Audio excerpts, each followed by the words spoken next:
بابا غلام شاہ بادشاہ کے متعلق رحمت اللہ علی تعارف سید غلام علی شاہ مشدی بابا غلام شاہ بادشاہ کے نام سے جانے جاتے ہیں رحمت اللہ علی۔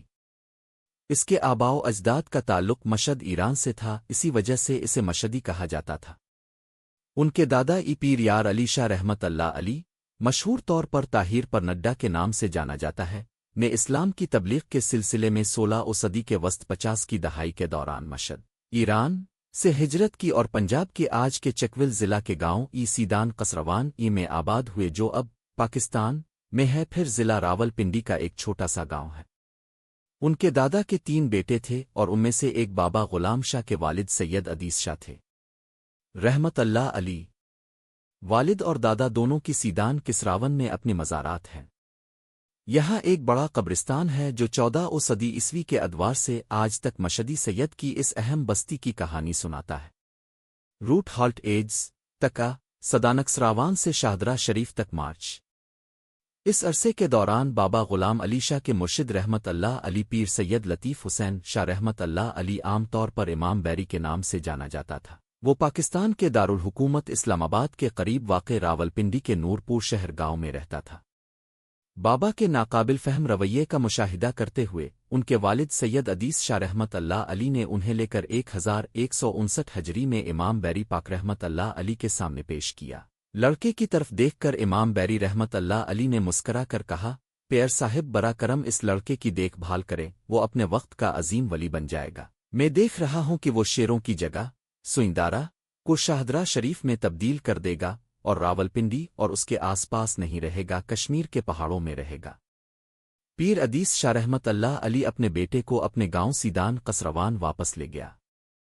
کچھ دنوں کے بعد بابا رحمت اللہ علی نے اپنا گاؤں، رشتہ دار اور سب کچھ چھوڑ دیا اور اپنے روحانی رہنما مرشد سید حضرت لطیف حسین امام بیری رحمت اللہ علی کی درگاہ گاؤں نورپور شہر میں گئے۔ پاک پتن بابا رحمت اللہ علی نے 8 سال کی عمر میں امام صاحب رحمت اللہ علی کے ساتھ 2 سال تک وہاں قیام کیا۔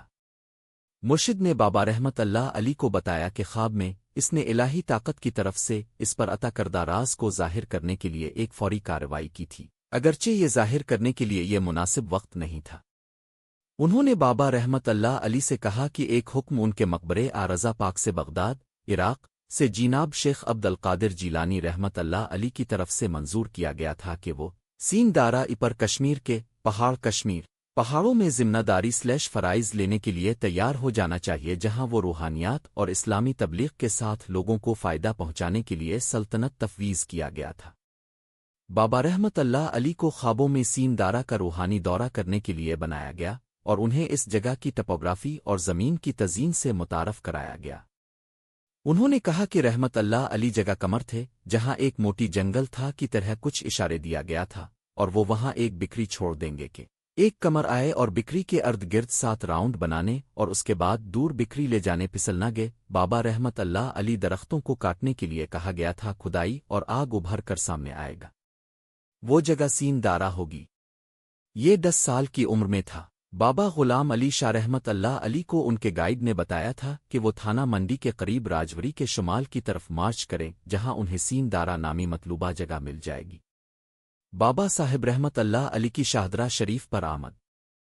اپنے سفر کے دوران بابا صاحب رحمت اللہ علی دربا گاؤں پہنچے۔ دربا پاٹودی میں ایک جمعرات کی رات بابا صاحب رحمت اللہ علی نے اپنے مرشد حضرت امام بیری پاک رحمت اللہ علی سے خوابوں میں ملاقات کی۔ مرشد پاک نے بابا صاحب سے کہا کہ وہ اپنی منزل تک پہنچنے کے لیے پہاڑ کے اس پار جائیں کیونکہ وہ اس کے قریب تھے۔ ویسے بھی اگلی صبح بابا صاحب رحمت اللہ علی نے سین دارہ جانے کا فیصلہ کیا۔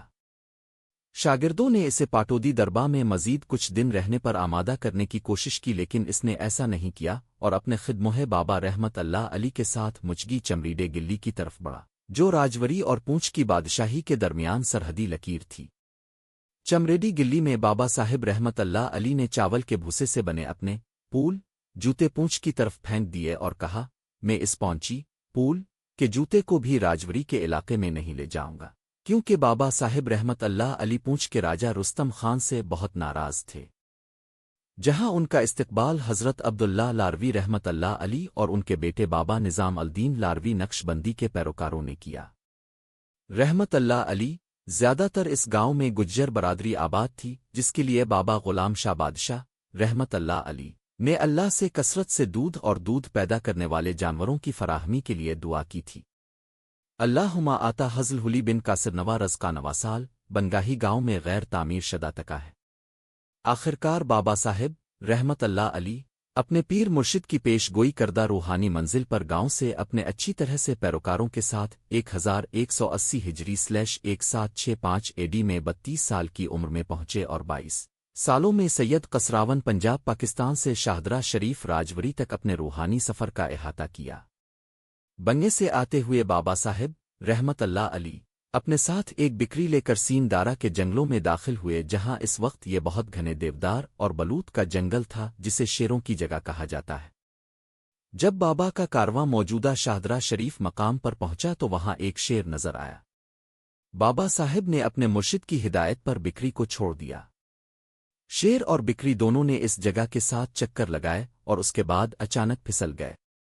بابا صاحب رحمت اللہ علی نے 5 دن تک جگہ کھودی اور آخر کار جہاں آگ دیکھی اس نے کہا علامد اللہ وہ اپنی جگہ پہنچ چکے تھے۔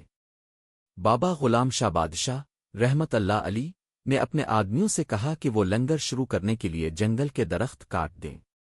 مقبرے کی تعمیر بابا کی موت رحمت اللہ علی بابا غلام شاہ بادشاہ رحمت اللہ علی 1765 سے 1806 عیسوی کے درمیان تقریباً 41 سال تک شاہدرہ شریف میں رہے اور تنہائی میں مراقبہ کیا۔ چلہ انہوں نے جنوری 1806 ڈی میں اپنے آسمانی گھر کے لیے روانہ 1226 ہجری انا للہ و انا الیہ راجعون۔ اس طرح بابا غلام شاہ بادشاہ نے 5 سال بندی چیچین میں، کچھ مہینے بندیان میں، 5 سال لاسانہ اور سنائی میں، 7 سال نوما شاہی ستار اور کالبن میں، 2 سال پاٹودی دربا میں اور 41 سال شاہدرہ شریف میں کل 73 سال کی عمر میں قیام کیا، اور یہ خیال کیا جاتا ہے کہ بابا صاحب رحمت اللہ علی اپنی ابتدائی جوانی میں تقریباً 32 سال تھے جب وہ شاہدرہ شریف پہنچے۔ یہ کہا جاتا ہے کہ بابا صاحب رحمت اللہ علی نے اپنی زندگی کے دوران ملتان کے ایک کاریگر سے مقبرے کی تعمیر کروائی تھی۔ یہ بھی کہا جاتا ہے کہ بابا صاحب رحمت اللہ علی ملتان کاریگر کے خواب میں آئے اور انہیں شاہدرہ شریف پہنچنے کی ہدایت کی۔ وہ پہلے لاہور شادرہ گئے جو اب پاکستان میں ہے، تاہم انہیں دوبارہ راجوری کشمیر میں شاہدرہ شریف پہنچنے کا مشورہ دیا گیا۔ بالآخر کاریگر بابا صاحب رحمت اللہ علی کے دربار میں پہنچا اور مقبرہ تعمیر کیا جو 1804 ڈی یعنی میں مکمل ہوا۔ 1224 اجر سدا بہار درخت کے بارے میں افسانوی سدا بہار درخت سدا پھال۔ یہ کہا جاتا ہے کہ ایک بار بابا صاحب مچ جلتی ہوئی آگ کے قریب بیٹھے تھے اور لکڑی کا ایک ٹکڑا آگ نہیں پکڑ رہا تھا، یعنی آئی بابا صاحب غصے میں آ گئے اور لکڑی کا وہ ٹکڑا پھینک دیا اور کہا کہ اگر اب نہیں جلا سکتے تو پھلتے رہیں، بلدی نہیں تو پھالدی رو، اور آخر کار لکڑی کا یہ ٹکڑا سدا بہار پھلوں کے پودے میں بدل گیا جس میں سال بھر پھل اور پتے آتے ہیں اور موسم کی تبدیلی سے بالکل متاثر نہیں ہوتا ہے۔ پھل پکنے پر نارنجی یا پیلے رنگ کے ہوتے ہیں، کچھ سبز بھی ہوتے ہیں، کوئی بھی انہیں چھو نہیں سکتا اور نہ ہی اسے لے سکتا ہے جب تک کہ یہ قدرتی طور پر نہ گر جائے۔ نگاولی میں وہ تاثیر دیکھی، بادلتی ہزروین کی تقدر دیکھی۔